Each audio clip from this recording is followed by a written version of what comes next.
வணக்கங்க. Welcome to கிராமத்து பொண்ணு பிரியா. இந்த வீடியோ ஞாயிற்றுக்கிழமை காலையில் எடுத்துகிட்ருக்கேங்க. காலையில் மாமா வந்து காட்டில் கொஞ்சம் வேலை செஞ்சிட்டு இருந்தாருங்க. இந்த காட்டில் வந்து நரிப்பயிரும் தட்டு விதைச்சிருக்குங்க ஆட்டுக்காக. 2 நாள் ஆச்சுங்க காடை ஓட்டி. அது வந்து கொஞ்சமாக பாத்தி பிடிச்சி விடலான்னு சொல்லிட்டு மாமா பிடிச்சி விட்டுட்டு இருக்காங்க. நானும் பாப்பாலாம் கொஞ்ச நேரம் வந்து காட்டில் இருந்துட்டுங்க. அதுக்கப்புறம் வெயில் கொஞ்சம் வர ஸ்டார்ட் ஆகிடுச்சு. சரி வீட்டுக்கு போய்ட்டு இனிமேல் சமையல் செய்யலான்னு சொல்லிட்டு நானும் பாப்பா குட்டி பையன் எல்லாம் வீட்டுக்கு போயிட்டுருக்கேங்க. குட்டி பாப்பா வந்து வீட்டில் இருக்காங்க. இவங்க 2 பேரும் பாருங்கள் சண்டை பண்ணிகிட்டே போயிட்டுருக்காங்க. அந்த குழந்தைங்க வீட்டில் இருந்தாங்கன்னா இப்படி தாங்க, எதுக்கு சண்டை பண்ணுவாங்கன்னே தெரியாதுங்க. ஆனால் சண்டை பண்ணிக்குவாங்க. சேர்ந்தாலும் கொஞ்ச நேரத்தில் சேர்ந்துக்குவாங்க. அந்த பொம்மையை பெரிய பாப்பா வாங்கிட்டு போகிறாங்கன்னு சொல்லிட்டு குட்டி பையன் வந்து கோச்சிட்டு வந்து நின்றுக்கிட்டான். அவன் மறுபடியும் வளைஞ்சு போயிட்டு மறுபடியும் வந்து எங்கள் தம்பிகிட்ட கொடுத்துட்டு பாருங்க மறுபடியும் சேர்ந்துக்கிட்டாங்க. குழந்தைங்க சண்டைலாம் அந்த ஒரு நிமிஷம் தாங்க, கொஞ்சம் நேரம் சண்டை பண்ணுவாங்க. அதுக்கப்புறம் உடனே சேர்ந்துக்கிறாங்க. அக்காவும் பிறந்தவனும் இப்போ எப்படி ஜோடி போட்டுட்டு போகிறாங்கன்னு சொல்லி பாருங்கள். குழந்தைங்களோட சண்டையில் நாம் தலையிட்டோம்னா நாம் தாங்க ஒரு மாதிரி தள்ளி போய் நிற்கணும். சனி ஞாயிறு 2 நாள் லீவ் விட்டாங்கனாவே இவங்கள பார்த்துக்கிறதுக்கே ஒரு ஆள் வேணுங்க. ஏன்னா 3 பேரும் கொஞ்ச நேரம் நல்லா ஜாலியாக விளையாடுவாங்க. ஒரு நாளைக்கு விளாண்டாலும் அடிப்படாத அவங்க பாட்டு கம்முன்னு விளாண்டுக்குவாங்க. அதனால் ஒரு நாளைக்கு சண்டை பண்ணாங்கன்னா கொஞ்சம் நேரத்துக்கு ஒரு டைம் அவங்கள போய் இப்படி பண்ணக்கூடாது அப்படி பண்ணக்கூடாதுன்னு சொல்லி யாரையாவது ஒருத்தர் நம்ம திட்டிக்கிட்டே இருக்கணுங்க. அப்போ தாங்க கொஞ்சம் கம்முன்ட்டு இருப்பாங்க. குட்டி பையன் பாருங்கள் யானை பொம்மை வச்சுருக்கானாம்மா. அந்த யானை பொம்மையை போகிற இடத்துலலாம் தூக்கிட்டு அதை ஒரு வழி பண்ணிகிட்ருக்காங்க. அவனுக்கு யானை பொம்மைன்னா அவ்வளோ பிடிக்குதுங்க. எங்கே போனாலும் சரி அந்த பொம்மையும் கையுமா தாங்க இருக்கான். ஆனால் போகிற இடத்துல போட்டு வந்துடுறான். அது வந்து நாம் எடுத்துகிட்டு வந்தோம்னாலும் அவனுக்கு கோவம் வந்துடுதுங்க. வெயில் வந்து எங்கள் ஊர் சைடெலாம் பயங்கரமாக இருக்குங்க. ஒரு 11 மணி வாக்கில் வெளியே வந்தோம்னாவே வெளியே தலையே காட்ட முடியலங்க, அவ்வளோ அளவுக்கு வெயில் இருக்குது. எங்கள் ஊரில் சுற்றி எல்லாம் அந்த காஞ்சி போய் இருக்கும் இல்லைங்களா, அது மாதிரி ஆகிப்போச்சு. அந்த கத்திரி செடி மட்டும் ஒரு செடி இருக்குங்க. அதுக்கு பக்கத்தில் பூச்செடியெல்லாம் கொஞ்சம் வச்சுருக்கோம் இல்லைங்களா, அந்த கத்திரி செடியில் இப்போ மட்டும் 1 கிலோ கத்திரிக்காய் எட்டும் அறுத்துட்டேங்க. இன்னும் பாருங்கள் பூவெல்லாம் எவ்வளோ இருக்குதுன்னு சொல்லிட்டு. இதுக்கு வந்து கொஞ்சம் அடி உரம் வச்சுக்கிட்டு இருக்குங்க. அடி உரம் வச்சு விட்டு ஒரு 2 நாள் கழித்து தண்ணி கட்டியிருக்கேங்க. பாருங்கள் எவ்வளோ தலை நல்லா சூப்பராக இருக்குது. நிறையா பூ இருக்குங்க அந்த கத்திரி செடியில். நாமளாக வீட்டுகிட்ட ஒரு செடி வச்சு அதில் காய் அறுத்து குழம்பு செய்யும்போது அதில் இருக்கிற சந்தோஷமே தனிதாங்க.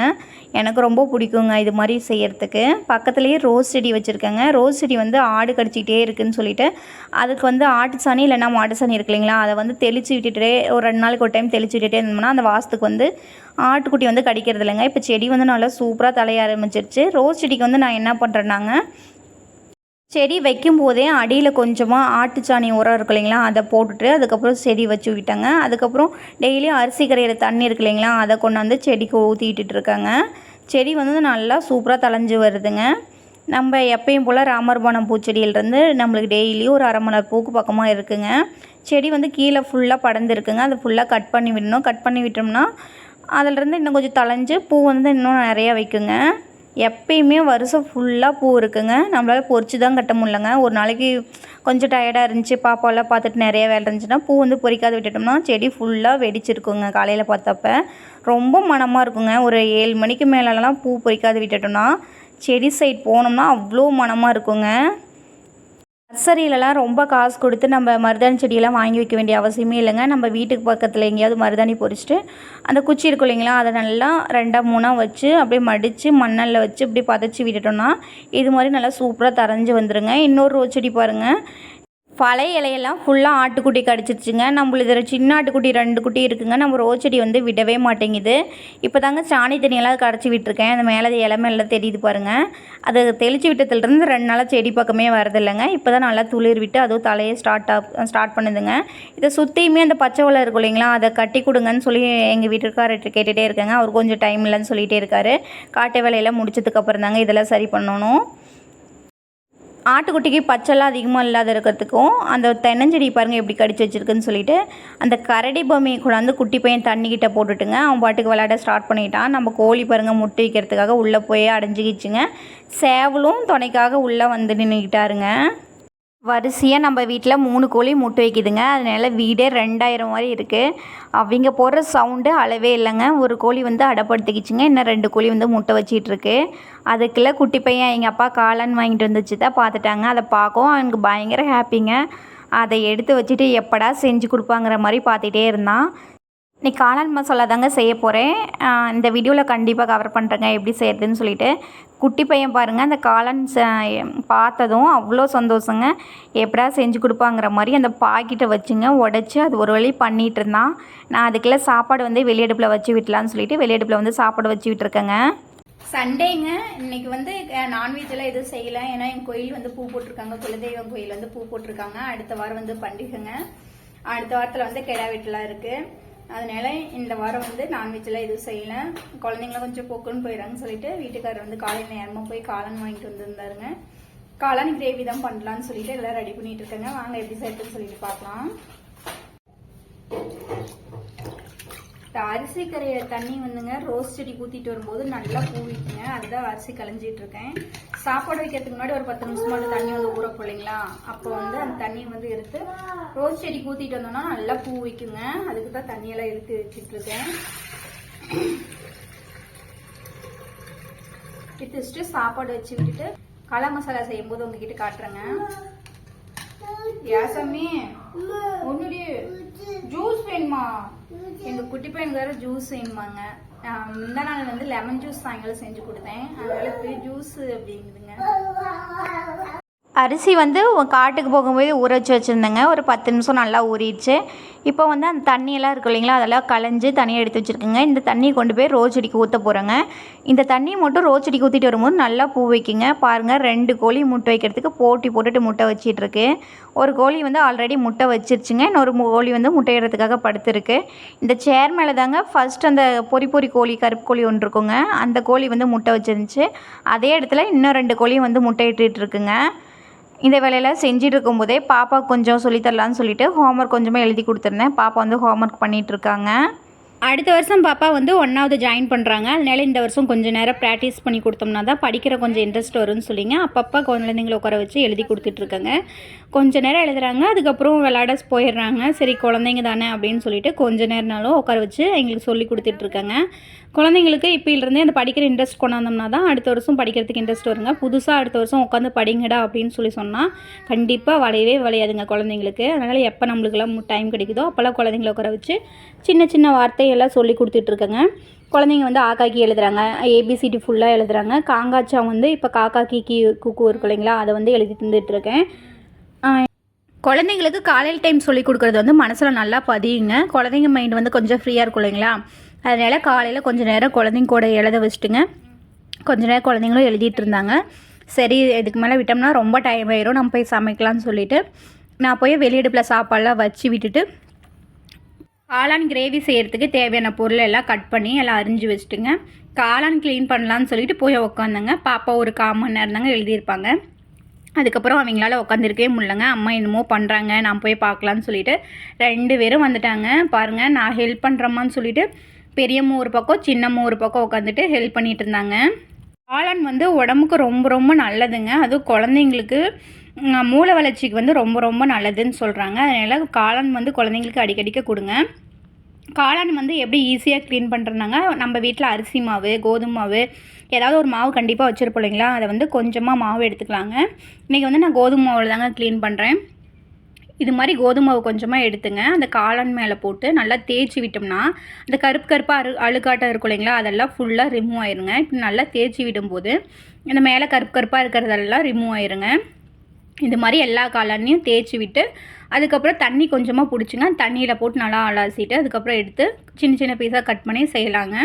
நான் க்ளீன் பண்ணுற மாதிரி பாருங்கள். பாப்பா 2 பேரும் க்ளீன் பண்ணிகிட்ருக்காங்க. க்ளீன் பண்ணி முடிச்சதுக்கப்புறம் அதை அலசும் போது உங்ககிட்ட காட்டுறேங்க. ஆம்பளை பசங்க இருந்தால் கூட இந்த அளவுக்கு ஹெல்ப் பண்ண மாட்டாங்க. ஆனால் நம்ம வீட்டு 2 குட்டி பாப்பாவும் பாருங்கள் எந்த அளவுக்கு அம்மாவுக்கு ஹெல்ப் பண்ணுறாங்கன்னு சொல்லிட்டு இப்போவே நான் சமையலுக்கு எது செஞ்சாலும் நான் செய்கிறேம்மான்னு சொல்லிட்டு அந்த வேலையை அவங்களும் வாங்கி செஞ்சிட்ருக்காங்க. இப்போ நான் கழுவுறது பார்த்துட்டுங்க, பாப்பா 2 பேரும் எல்லாம் பொறுக்கி உள்ளே போட்டுட்டு கழுவிட்டுருக்காங்க. இது சுத்தமாக அப்படி தேய்ச்சி நல்லா கழுவிக்கலாங்க. கழுவி எடுத்ததுக்கப்புறம் சின்ன சின்ன பீஸாக கட் பண்ணி எடுத்துக்கலாங்க.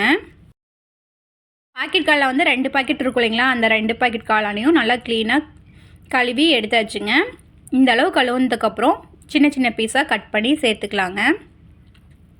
கட் பண்ணி சேர்த்ததுக்கப்புறம் நான் காளான் கிரேவி எப்படி செய்வேன்னு சொல்லிவிட்டு உங்ககிட்ட காட்டுறேங்க. நம்ம செடியில் வரைஞ்ச சொரக்காய் ஒன்று எடுத்து வச்சுருக்கேங்க. காளான் கிரேவிக்கு தேவையான பொருளெல்லாம் எடுத்து வச்சுட்டோங்க. இப்போ காளான் கிரேவி செய்கிறதுக்கு தேவையான அளவுக்கு எண்ணெய் ஊற்றிக்கலாங்க. இப்படி ஒரு டைம் காளான் கிரேவி செஞ்சு பாருங்கள், நிஜமாலுமே அல்டிமேட்டாக இருக்கும். தேவையான அளவுக்கு கடலெண்ணெய் சேர்த்துங்க. அதில் கடுகு உளுத்தம்பருப்பு சேர்த்து நல்லா பொரிய விட்டுறலாங்க. நல்லா பொரிஞ்சதுக்கப்புறம் ஒரு 10-15 சின்ன வெங்காயத்தை நல்லா தோல் இருக்கும் இல்லைங்களா, அதெல்லாம் எடுத்துகிட்டு கழுவிட்டு மிக்சியில் போட்டு அரைச்சி எடுத்துருக்கேங்க. அரைச்சி எடுத்துகிட்டு அதையும் இது கூட சேர்த்து நல்லா அந்த பச்சை வாசனை போக நல்லா வதக்கலாங்க. ஏன்னா சின்ன வெங்காயம் சேர்த்து அரைக்கும் போது கண்டிப்பாக கண்ணால் எரியுங்க. சேர்த்து வதக்கும் போது நல்லா சிம்மில் வச்சு விட்டுட்டு நல்லா வதக்கி எடுத்துக்கலாங்க. வெங்காய பேஸ்ட் ஏற்றுது இல்லைங்களா, அந்த பேஸ்ட் வந்து இந்த அளவுக்கு கொஞ்சம் கலர் மாறுற அளவுக்கு நல்லா வதக்கி விட்டதுக்கப்புறம் இஞ்சி பூண்டு பேஸ்ட் வந்து 1 டேபிள் ஸ்பூன் கடை சேர்த்துருக்குங்க. நான் அந்த 5 ரூபா பாக்கெட் இருக்கும் இல்லைங்களா, அந்த பாக்கெட்டில் இருக்கிற இஞ்சி பூண்டு பேஸ்ட் வந்து 1 பாக்கெட் வந்து சேர்த்துருக்கேங்க. சேர்த்துட்டு நல்லா கிளறி விட்டுக்கலாங்க. இஞ்சி பூண்டு பேஸ்ட்டும் வெங்காயமும் நல்லா ஒன்று சேர்கிற அளவுக்கு நல்லா கலந்து விட்டதுக்கப்புறம் வெங்காயம் நல்லா வதங்கி பாருங்கள், அந்த எண்ணெய் பிரிஞ்சு வருது. இந்த ஸ்டேஜில் தக்காளி வந்து ஒரு 3 தக்காளியை மிக்ஸி ஜாரில் சேர்த்து அரைச்சி எடுத்துக்கலாங்க. எல்லாமே நான் அரைச்சி சேர்க்க போகிறேங்க. இப்படி அரைச்சி செஞ்சு பாருங்கள், நிஜமாலுமே காளான் கிரேவி வந்து ரொம்ப ரொம்ப டேஸ்ட்டாக இருக்கும். நான்வெஜ் சாப்பிட்ட ஒரு ஃபீல் கண்டிப்பாக உங்களுக்கு கொடுக்குங்க. காரத்துக்கு 3 பச்சை மிளகாய் வந்து நேர்வாக்கில் கீறி அதையே சேர்த்துக்கிட்டேங்க. பச்சை மிளகாய் சேர்த்ததுக்கப்புறம் ஸ்டவ் வந்து மீடியம் ஃப்ளேமில் வச்சுக்கோங்க. ஏன்னா ஹை ஃப்ளேமில் வைக்கும்போது அந்த ரெண்டாவதாங்க கட் பண்ணி போட்டிருக்கோம், அப்படி கட் பண்ணி போடும்போது அந்த கண்டிப்பாக வெடிக்குங்க. அதனால மீடியம் ஃப்ளேமில் வச்சதுக்கப்புறம் உடனே தக்காளி விழுதை சேர்த்து நல்லா கலந்து விட்டுக்கலாங்க. தக்காளி வந்து நான் 3 தக்காளி சேர்த்துருக்கேன். 3 தக்காளி சேர்த்ததுக்கப்புறம் நல்லா கலந்து விட்டுக்கலாங்க.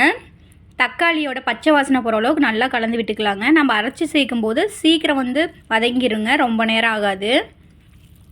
இது கூடவே தேவையான அளவுக்கு கொத்தமல்லி தழை சேர்த்து நல்லா வதக்கி விட்டுக்கலாங்க. கொத்தமல்லி தழை கறிவேப்பிலை தழை 2 சேர்த்து நல்லா கலந்து விட்டதுக்கப்புறம் இதுக்கு தேவையான அளவுக்கு மஞ்சத்தூள் சேர்த்துக்கலாங்க. 1 டேபிள் ஸ்பூன் மஞ்சத்தூள் வந்து சேர்த்துக்கலாங்க. மிளகாத்தூள் வந்து நான் ரொம்ப கம்மியாக தாங்க சேர்த்துருக்கேன், ஏன்னா குழந்தைங்க இருக்காங்க இல்லைங்களா, அதனால் நான் ஒரு 1/2 டேபிள் ஸ்பூன் கடை சேர்த்துருக்கேன். உங்களுக்கு காரம் ரொம்ப நல்லா பிடிக்கும் அப்படின்னா 1 டேபிள் ஸ்பூன் சேர்த்துக்கோங்க.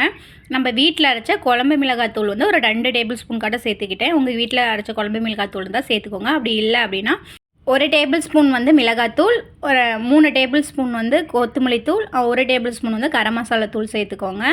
நல்லா குழம்பு நல்லா திக்காக நல்லா டேஸ்ட்டாக கிடைக்குங்க. குழம்பு மிளகாத்தூள் சேர்த்ததுக்கப்புறம் அந்த பச்சை வாடை வந்து கொஞ்சம் அடங்கட்டுங்க. நல்லா போட்டு வதக்கி விட்டுக்கலாம்.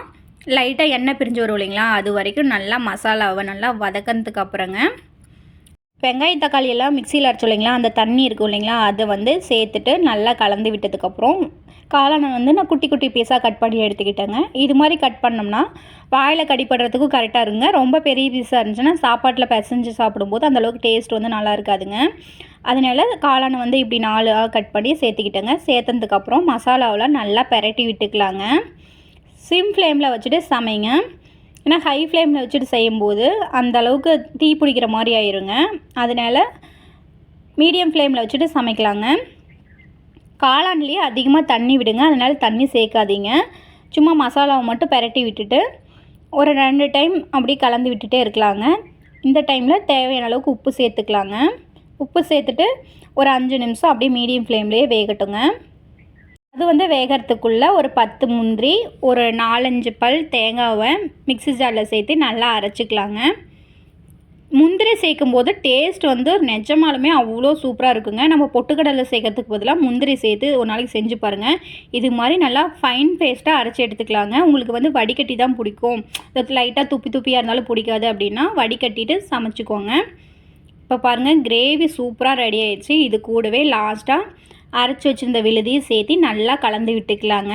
நான் வந்து மீடியம் ஃப்ளேமில் தாங்க வச்சு சமைக்கிறேன், ஹை ஃப்ளேமில் நான் வைக்கவே இல்லை. தண்ணி வந்து நான் அதிகமாக சேர்க்கவே இல்லைங்க, ஆனால் எவ்வளோ தண்ணி விட்டு வந்திருக்குன்னு சொல்லி பாருங்கள். இப்போ தேங்காயும் முந்திரியும் அரைச்சி வச்ச விழுதை வந்து சேர்த்ததுக்கப்புறம் நல்லா கலந்து விட்டுக்கலாங்க. இது கலந்து விட்டுட்டு ஒரு 5 நிமிஷம் நல்லா கொதிக்க விட்டால் போதுங்க. ரொம்ப நேரம் கொதிக்க வைக்கணும்னு சொல்லிட்டு அவசியம் இல்லைங்க. சைடில் ஃபுல்லாக எண்ணெய் பிரிஞ்ச அளவுக்கு நல்லா வேக வச்சிடலாங்க. இந்த கிரேவி வந்துங்க சப்பாத்தி பூரி எல்லாத்துக்குமே அல்டிமேட்டாக இருக்குங்க. நீங்கள் வேணால் ஒரு நாளைக்கு கண்டிப்பாக ட்ரை பண்ணிவிட்டு எப்படி இருந்துச்சுன்னு சொல்லிவிட்டு மறக்காமல் கமெண்ட் பண்ணுங்கள். மிக்ஸி ஜார் அரைச்ச தண்ணி வந்து கொஞ்சமாக இருந்துச்சுங்க, அதையும் இது கூட ஆட் பண்ணிடலாங்க. ஆட் பண்ணிவிட்டு நல்லா கலந்து விட்டுக்கலாங்க. பாருங்கள் எந்த அளவுக்கு சூப்பராக கிரேவி ரெடி ஆயிடுச்சுன்னு சொல்லிட்டு. இது மாதிரி கண்டிப்பாக நீங்கள் ஒரு நாளைக்கு ட்ரை பண்ணிவிட்டு அதுவும் சாதத்துக்கு வச்சு சாப்பிட்டு எப்படி இருக்குன்னு சொல்லிவிட்டு மறக்காமல் கமெண்ட் பண்ணுங்கள். பாருங்கள் எண்ணெய் பிரிஞ்சு வருது சைடில். இந்த ஸ்டேஜில் ஸ்டவ் வந்து ஆஃப் பண்ணிவிட்டு சாப்பாடு போட்டு சாப்பிட ஸ்டார்ட் பண்ணிடலாங்க. குட்டீஸ்லாம் ரொம்ப வெயிட் பண்ணிகிட்ருக்காங்க, எப்படா செஞ்சு கொடுப்பாங்க சாப்பிட்லாம் அப்படின்னு சொல்லிட்டு. ஒரு வழியாக சமைச்சு முடிச்சாச்சுங்க. வாங்க எல்லோரும் சேர்ந்து சாப்பிட போகலாம்.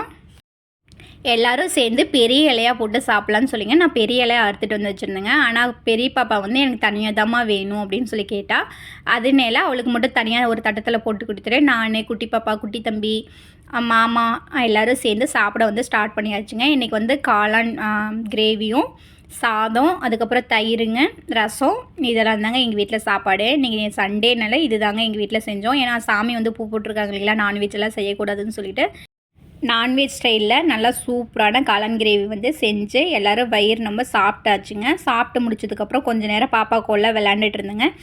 நம்மளுக்கு வீட்டில் வந்து ஆடு இருக்குது இல்லைங்களா, என்ன தான் வேலை செஞ்சாலும் ஆட்டுக்கு நம்ம பாங்கு பண்ணோம் இல்லைங்களா, அதனால் ஆட்டுக்கு வந்து தண்ணி எடுத்து வச்சுருக்கேன். பாப்பா 2 பேரும் பாருங்கள் சாப்பிட்டு முடிச்சுட்டு கொஞ்சம் நேரம் கூட படுக்கவே இல்லைங்க, உடனே விளையாட ஸ்டார்ட் பண்ணிட்டாங்க. வெளியே வந்து அதிகமாக வெயில் அடிக்கிறா, வெளியே உட்காந்து விளையாடாதீங்கடான்னு சொன்னேன். அதுக்காக நம்ம வீட்டுக்கு முன்னாடி எல்லாத்தையும் எடுத்து அந்த உட்கார வச்சுட்டு விளாண்டுட்டு இருக்காங்க. சரி எப்படியாவது குழந்தைங்க கொஞ்சம் நேரம் விளாண்டா போதும்னு சொல்லிட்டு நான் வந்துங்க ஆட்டுக்கட்டி தரையெல்லாம் சுத்தமாக கூட்டிங்க. ஆட்டெலாம் பிடிச்சி தனியாக கட்டிட்டேங்க. தனியாக பிடிச்சி கட்டினதுக்கப்புறம் ஆட்டுக்கு வந்து தண்ணி ஊற்றி வச்சிருந்ததை வந்து ஊற்றி வச்சிட்ருக்கேங்க. பாருங்கள் அந்த 2 ஆடும் சண்டை பண்ணிட்டு குடிச்சிட்ருக்குங்க. இந்த 2 ஆடு எவ்வளோ தண்ணி இருந்தாலும் குடிச்சிருங்க. ஏன்னா வெய்யக்காலம் வந்து ஸ்டார்ட் ஆகிடுச்சு இல்லைங்களா, அதனால எவ்வளோ தண்ணி ஊற்றினாலும் சரிங்க, அதை வந்து ஃபுல்லாக அந்த 2 ஆடும் குடிச்சிரும். காலையிலேயே வந்து நரிப்பைத்தங்கொடி இருக்கும் இல்லைங்களா, அதை வந்து போட்டிருந்தேன். எல்லா ஆடும் வந்து சாப்பிட்ருச்சு, ஓரளவுக்கு வயிறு நப்பிச்சுங்க. இன்னைக்கு காலையில் வந்து அதிகமாக மேய்க்கலைங்க. இந்த குட்டி வந்து நான் தைப்பொங்கலப்போ காட்டியிருப்பேன், ரொம்ப குட்டி குட்டியாக இருந்துச்சுங்க. இப்போ கொஞ்சம் பெருசாகிட்டான். இந்த குட்டி மட்டும் தண்ணி அப்படியே குடிக்காத வச்சுருக்குங்க. அதை எடுத்து தூர வச்சுட்டு ஆட்டுக்கு வந்து தீனி போடலான்னு சொல்லிவிட்டு எல்லாம் ரெடி பண்ணிகிட்ருக்காங்க. காலையிலேயே ஒரு டைம் தீனி போட்டாச்சுங்க, அதனால் ஆடு வந்து ஓரளவுக்கு வயிறு நப்பிக்கிச்சு. இது தாங்க நம்ம சாமி கிடாயி. அவனுக்கு ஒரு மாதிரி விசனம் பிடிச்ச மாதிரி ஒரு மாதிரியே இருக்கான். அவனை பார்க்கும்போது நிஜமாலுமே ரொம்ப பொக்குன்னு இருக்கு. நம்ம வீட்டில் ஒரு கிடாய் வந்து வளர்த்திட்டு அதை அறுக்கும்போது நிஜமாலுமே ரொம்ப கஷ்டமாக இருக்குங்க. சுற்றி நெவுளில் தாங்க ஆட்டை கட்டியிருக்கேன். இந்த வெய்ய காலத்தில் வந்து இது மாதிரி செடிக்கடியில் வந்து ஆட்டை பிடிச்சிக்கிறதுனாலும் சரிங்க, நாமளும் கட்டில் எடுத்து போட்டு படுத்தாலும் சரி, நிஜமாலுமே அப்படி நல்லா சூப்பராக காற்று வருங்க. நாங்கள் மோஸ்ட்லி இனிமேல் இந்த சாலையில் தாங்க கட்டில் எடுத்து போட்டு மதிய டைமில் இங்கே தான் மோஸ்ட்லி இருப்போம். நம்ம கோழியெல்லாம் இனிமேல் இங்கே தாங்க சாலை கடியில் தாங்க வந்து படுத்திருப்பாங்க. இந்த நாய்க்குட்டிக்கு இப்போ தாங்க எங்கள் வீட்டுக்காரர் வந்து தண்ணி ஊற்றி கொண்டாந்து கட்டினாங்க. அதுக்குள்ளே பாருங்கள் மண்ணில் போட்டு பெரட்டி அந்த மேலே எப்படி பண்ணி வச்சுருக்கான்னு சொல்லிட்டு, நாய்க்குட்டிக்கும் இனிமேலுக்கு அடிக்கடிக்க தண்ணி ஊற்றி விடணுங்க, தண்ணி கொண்டாந்து வைக்கணும். அப்படி பண்ணாதாங்க அவனுக்கும் வெய்ய காலத்தில் வந்து நல்லாயிருக்கும். நேற்று ஈவினிங் வந்து பில்லு இழுத்துட்டு வந்து மரத்து மேலே வச்சுட்டாங்க, கீழே போட்டானா எல்லா குட்டியும் கழிச்சு போட்டுருன்னு சொல்லிட்டு பாருங்கள் எந்த அளவுக்கு வறட்சி ஆகிப்போச்சுன்னு சொல்லிட்டு, எங்கள் ஊர் எவ்வளோ பச்சை பசேன்னு இருந்துச்சுன்னு சொல்லிட்டு உங்ககிட்ட காட்டியிருப்பேன். இப்போ பாருங்கள் எந்த அளவுக்கு வறண்டு போயிடுச்சுன்னு சொல்லிட்டு, வெய்ய காலம் இல்லைங்களா, அதனால ஃபுல்லாக ஒரு பில்லு கூட இல்லைங்க, எல்லாம் கருகி போச்சு. எல்லா சைடுமே அப்படி தாங்க இருக்குது. அதனால் பில்லு இருக்கிற பக்கம் போய் ஆட்டுக்கெல்லாம் பில்லெல்லாம் இழுத்துட்டு வந்து வச்சுருக்கேங்க. இப்போல்லாம் பில்லும் போட்டாச்சுங்க, ஆடெல்லாம் சாப்பிட்டுட்ருக்கு. எல்லா ஆட்டுக்குமே தனித்தனியாக போட்டிருக்கேங்க. இந்த 3 குட்டி ஒட்டுக்க கட்டினோம்னா அவங்க பாட்டு கம்முன்னு சாப்பிட்டுக்குவாங்க. கிடாய் வந்து அந்த இடத்துல கட்டினோன்னா கண்டிப்பாக இடிப்பட்டுட்டு ராவடி பண்ணிகிட்ருப்பான்னு சொல்லிவிட்டு அவனை மட்டும் பிடிச்சி தனியாக கட்டிட்டுங்க. பெரிய ஆடெல்லாம் ஒரு பக்கம் கட்டியிருக்கேன். ஆடு பில்லு சாப்பிடும்போது பக்கத்தில் தண்ணி வச்சோம்னா கண்டிப்பாக முட்டி தள்ளி விட்டுருவாங்க. அதனால இந்த பேரல் வந்து ஊற்றி வச்சிட்டோன்னா ஆடெலாம் பில்லு சாப்பிட்டதுக்கப்புறம் மறுபடியும் ஊற்றி வச்சுக்கலாங்க. அரிசியும் ஆரியமாவும் இருக்கு இல்லைங்களா, அதையும் சேர்த்து கூழ் மாதிரி காய்ச்சி ஊற்றி வச்சுருக்காங்க. இந்த தண்ணி வந்து வெய்ய காலத்தில் வைக்கும்போது ஆடு நல்லா சூப்பராக குடிக்குங்க. இங்கே சேவல்லாம் பாருங்கள் எவ்வளோ சூப்பராக நெவுளில் வந்து நின்றுட்டான்னு சொல்லிட்டு. உங்களுக்கு இந்த வாரம் ஞாயிற்றுக்கிழமை இப்படி தாங்க போச்சு. இந்த வீடியோ உங்களுக்கு பிடிச்சிருந்துச்சின்னா மறக்காமல் எங்கள் சேனலை லைக் பண்ணுங்கள், ஷேர் பண்ணுங்கள், கமெண்ட் பண்ணுங்கள். ப்ளீஸ் சப்போர்ட் பண்ணுங்கள். ஓகே பாய்ங்க.